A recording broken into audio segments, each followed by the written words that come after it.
Keith Wiley is with me today, and we're going to just have a brief interlude into the very interesting topic of the Fermi Paradox, of which I've also spoken about with Robin Hanson. You've written a paper on this in 2011, right? What was it Yes, about? it's on archive. I'm happy that it has been cited a handful of times. It was quite well received at the time. Um, I have taken a position on the Fermi paradox, which is quite similar to the last chapter, I believe, of Gregory Paul and let me think now. Gregory Pearl and Earl Cox's book, which was the book that got me into mind uploading in the first place. And they draw a conclusion about the Fermi paradox, and then I believe even Kurzweil draws a similar conclusion in one of his later books. I think Singularity is Near, and I agree with them essentially in their analysis, which is that essentially any biologically evolved sort of sentient species like humans will probably discover mind uploading like technologies at some point, and they will realize that this is really the way to go, especially for space exploration. It's just so much easier to explore space if you are computerized and robotic. You don't have to worry about long durations of time. You can be much more hardened against radiation. Um, just a wide variety of problems just fall away or are greatly diminished. But the natural conclusion then is that wherever there is biological life, they will do this. They will follow this path, and in so doing, their subsequent exploration and colonization of the galaxy will become much easier than we often assume in the case of biological species. So then this exacerbates the Fermi paradox. If it's that much easier for computerized species to essentially saturate galaxies with their presence, then all the more serious is the question of where they are. And my paper delves into this in great detail. My shtick, the thing that I really get sort of excited about and write about, is the concept of von Neumann probes, these self-replicating probes that have sort of an exponential multiplicative sort of capacity, which again, comes into play with regard to just how far they should spread. They should essentially just be everywhere. Um, so I take solace in the fact that people like Paul and Cox and Kurzweil have drawn similar conclusions that I have. I do think that intelligence might be much rarer in our galaxy than is often believed. Now, one thing I'd like to very quickly point out is some people are just sort of not particularly versed in cosmology in general, and they misinterpret this as an argument that humanity is unique. So the thing that I have to rapidly emphasize here is there are hundreds of billions of galaxies, and I'm making no claims about any of them. I just think that intelligence is rarer within our galaxy than a lot of people tend to prefer. That's a position I take and argue for quite a bit. Hmm. Now, this gets into the mind uploading question, not only from the angle that I presented it, but also sort of uh, how could I put it? Sort of from the perspective of humanity's ultimate uh, destiny. I shudder to use the word. If we are really quite rare, then I think that we have this tremendous sort of story ahead of us.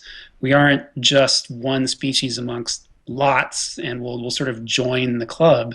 If we're quite rare, then we bear this torch for consciousness in our entire galaxy. We're essentially responsible for bringing mindfulness and intelligence and consciousness to this little neighborhood of the universe. And that really might be our ultimate responsibility. The whole it might be up to us to give this galaxy any purpose at all. Now, this is, of course, on very long time scales. It's not something we need to worry about this century. But, the kinds of people who think about this stuff tend to be receptive to very long-term thinking. And I think that on a very long-term scale, we might have some, grave responsibilities for bringing purpose to one little section of the cosmos. Okay. So,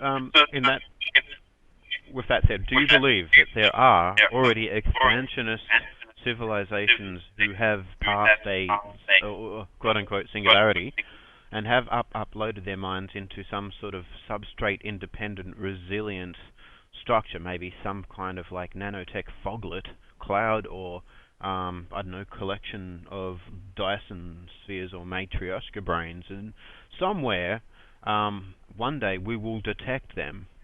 But it seems Well, kind of strange that like their light cones have not yet intersected with ours. that is precisely my point. I think that my approach, my response to the Fermi paradox is that we are, in fact, quite rare. I think that within our galaxy, they're not out there for us to meet. Now, of course, I have to couch this. Anyone who gets into a Fermi paradox discussion shouldn't put their foot down. You can always turn out to be wrong tomorrow. Yeah. But my hunch is that there isn't someone out there whose light cone hasn't intersected ours because it is very unlikely. They would have ascended to that level, not just 100 years ago, but millions of years ago. If you just lay out the cosmic calendar and look at it, it's numerically unlikely that we're both, sort of coming across the galaxy together to meet each other. The statistical likelihood is just low. It's not impossible, but it's low. So I conclude they're not out there in our galaxy. Again, it's a numbers game. Maybe there's a handful. Maybe there's a few on the other side of the galaxy, and we haven't found them. But I don't buy into sort of popular views that there's just thousands of intelligent species out there. It just seems very unlikely to me. Mm-hmm. Yeah, it's interesting that. Well, I mean, even if there was a civilization that existed or bootstrapped to like high technology 1 billion years ago, then we should see something like in the stars, but we see nothing. We should either see something in the stars, or the whole self-replicating probe argument is essentially one of expansionist colonization. Mm-hmm. It basically we wouldn't have to look in the stars. We could look here. I mean, I'm not saying I know what we should look for. What I'm saying is that the universe would not look totally, absolutely cosmologically natural. It wouldn't just look like the result of stellar fusion and gravitational sort of spherical coalescence. I mean, it looks like a very natural environment. We would see artificial and intelligent consequences, and we just don't. Maybe we're a little early in the search, but it's not about searching out there the way SETI searches. I think they'd be here, is sort of my conclusion. Again, I'm always willing to be wrong. Who knows what evidence might turn up, but this is kind of how I read the evidence these days. Mm-hmm. Yeah, it's interesting. John Smart had a hypothesis on this. The STEM hypothesis. Yes. Yes. I've gotten to know him quite well. He asked me for detailed feedback on his transcension hypothesis. He really wanted to know what I thought of it. So he and I have been trading back and forth really just recently. It was actually only my book that put me on his radar.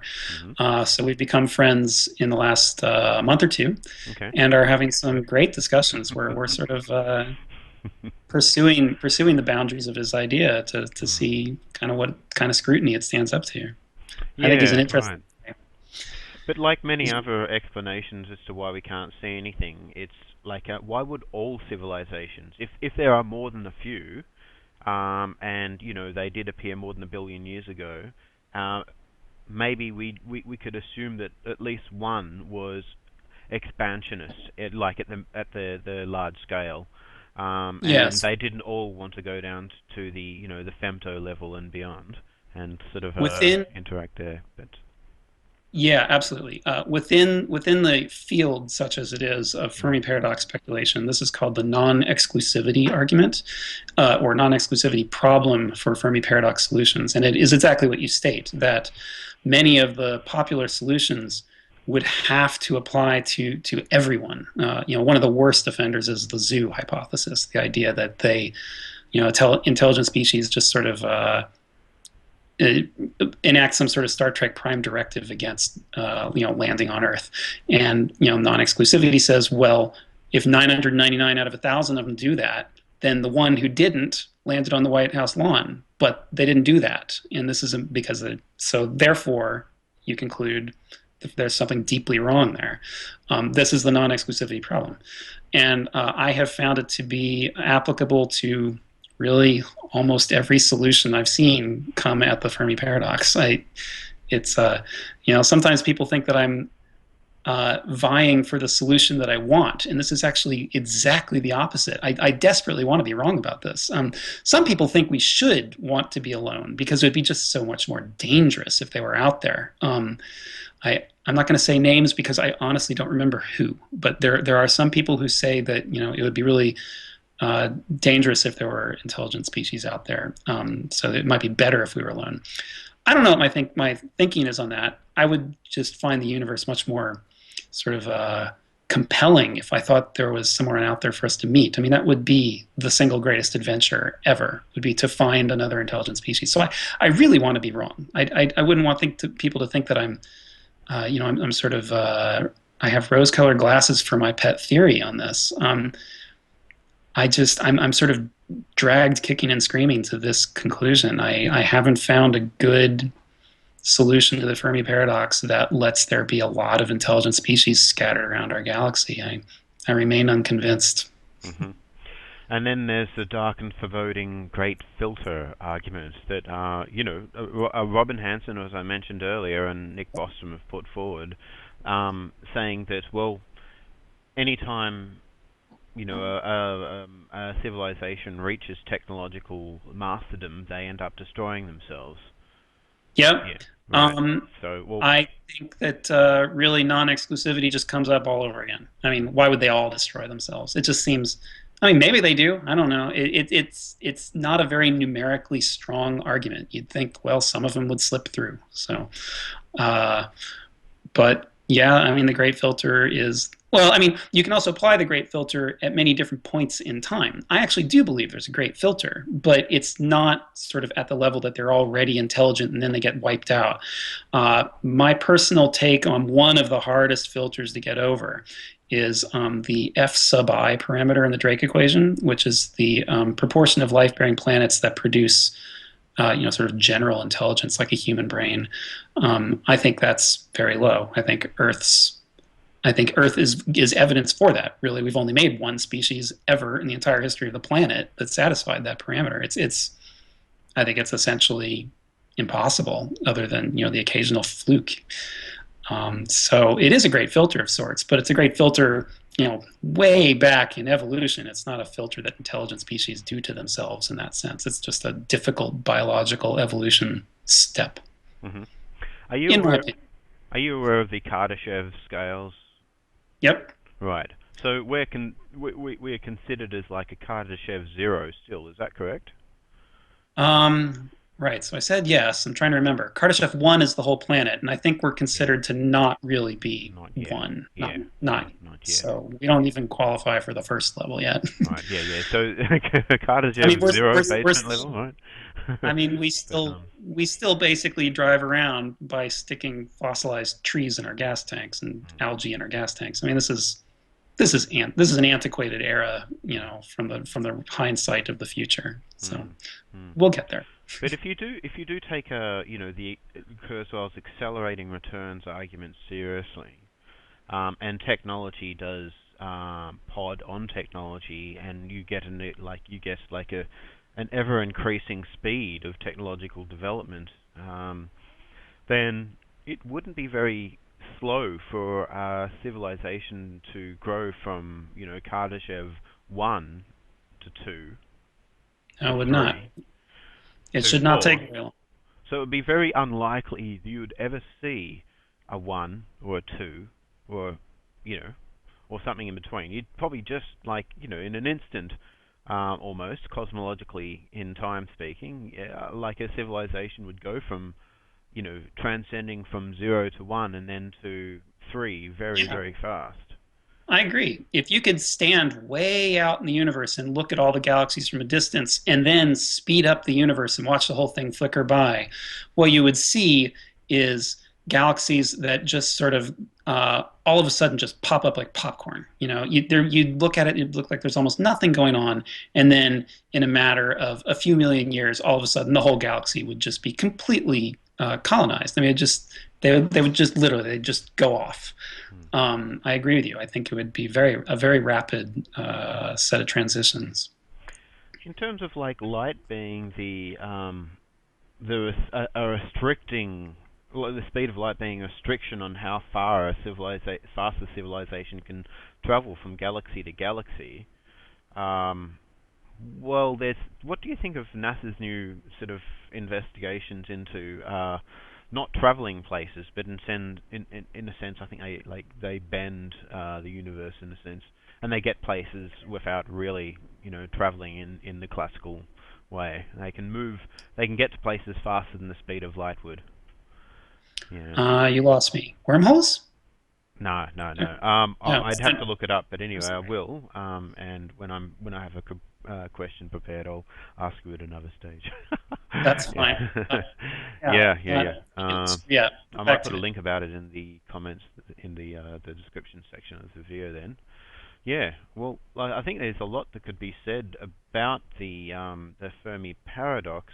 Is there any concluding remarks you want to make about this particular subject?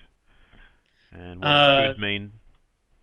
Well, no, I think the most important consequence of my conclusion, as I pointed out a little earlier, isn't so much arguing over who's right about the Fermi paradox. It's that if people of my persuasion turn out to be right, if intelligence is much rarer than we think it is, then humanity's legacy over the next several thousand or million years is really tremendous. We are responsible for, I do think it was either Moravec or someone who talks about this concept of mind fire, which is essentially just bringing the entire cosmos to life, taking dead rocks and sort of cosmologically sort of deterministic stars and just all this matter that's just sort of not really doing a whole lot other than just kind of existing, and bringing these things to life and bringing them to mind and bringing them to thought, and just this conclusion that really we might be the torchbearers for a huge section of the cosmos is a tremendous I keep saying responsibility, and I guess I mean that. Well, it certainly does have a lot of implications the way we navigate the. I think the next few years, the next decade or so, could be quite dangerous because we're not really mature with technology. We've only just be able to wield high technology for a little while, and Yes. The world as it is, and so many conflicting ideologies, and without clear direction. Once it becomes apparent what's possible, that is harvesting the resources, of this galaxy and beyond, and taking civilization to the next level, I think that we're still in a bit of a danger zone for sure. And until we actually do achieve this form of resiliency, whether it be through a mind uploading or just augmenting the body, I think that humanity. Yep. Sorry. Well, or the most important thing we can do, and a lot of other people have commented on this, I think Stephen Hawking and definitely Elon Musk have commented on this, one of the most important things we could do is spread out. We need to get to as many different geographic locales as possible so that if any one of them decides to just do something stupid, the whole species will go with it. So, yeah. Well, I'm certainly hope to be around to witness this knee curve of the exponential advance into, achieving escape velocity beyond the solar system and everything. But, well, what do you think about timescales while we're here? When do you expect humanity to achieve some form of I guess, distributed resilience to extinction? Yeah. I know a lot of people who are sort of in this overarching community of whatever this is. Some people call it transhumanism, some people don't. A lot of people really like to play the prediction game. Kurzweil's famous for it. He's basically made sort of half his career out of being known for a prediction guy. I don't think I'm any good at prediction. I don't know when. I can tell you when I sort of I can look out through the century and try to imagine when I think milestones might be hit. But I have no good reason to think I'd actually be right. I'd like to think that mind uploading technology could be available in decades, but I'm totally, utterly cynical about it. It could be centuries. I wouldn't be surprised if it took centuries, but I think the reason it's hard to make a prediction is that it's not entirely, well, maybe Kurzweil would disagree with me on this. I think it's not some sort of evolutionary imperative. I feel, absolutely stymied by our social, political, and religious systems, and they seem like